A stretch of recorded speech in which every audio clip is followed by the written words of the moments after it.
ஒரு நாட்டுல ஒரு ராஜா தனக்கு பக்கபலமா இருக்கிறதுக்காக, கூட துணையா இருக்கிறதுக்காக ஒரு தளபதியை தேடுறாரு. சரியான தகுதிகளோட ஒரு 10 பேர் செலக்ட் ஆகுறாங்க. ஆனா அதுல ஒருத்தர் மட்டும் தான் செலக்ட் பண்ணணும். அதனால அந்த ராஜா என்ன பண்றாருன்னா ஒரு டெஸ்ட் வைக்கிறாரு. அந்த 10 பேர் கையிலையும் விதை நெல்லை கொடுத்து இதை நல்லா வளர்த்து கொண்டு வாங்க, ஒரு 3 மாசம் கழிச்சு வாங்கன்னு சொல்லி அனுப்பி வச்சிருக்காரு. 3 மாசம் கழிச்சு வரும்போது அதுல ஒருத்தர் ஆள் உயரத்துக்கு வளர்த்துருந்தாரு, ஒருத்தர் தோல் உயரத்துக்கு வளர்த்துருந்தாரு. அதுல ஒரு 9 பேரும் நல்லா வளர்த்து கொண்டு வந்திருந்தாங்க. ஒருத்தர் மட்டும் வெறும் தொட்டியோடவே வந்தாரு.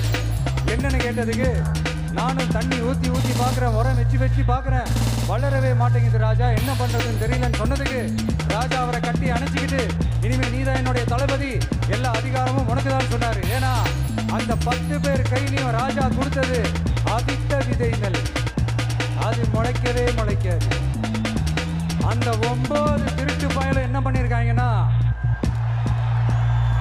வேற விதை நெல்லை வாங்கி அதை வளர்த்துட்டு ராஜாவையும் மக்களையும் ஏமாத்திருக்கிறாங்க. ஆனா இவர் மட்டும் உண்மையை போட்டு உடைச்சிட்டார். அதனால ஒரு நாட்டுக்கு திறமை எந்த அளவுக்கு முக்கியமோ அந்த அளவுக்கு உண்மையும் நேர்மையும் முக்கியம். இப்போ நீங்க எல்லாரும் தான் அந்த ராஜா. நீங்க தேர்ந்தெடுக்க போற அந்த தளபதி சும்மா சினிமாக்காரன். அம்பேத்கர் அவர்களை தோற்கடிச்சது சினிமாக்காரன் இல்ல, அரசியல்வாதி.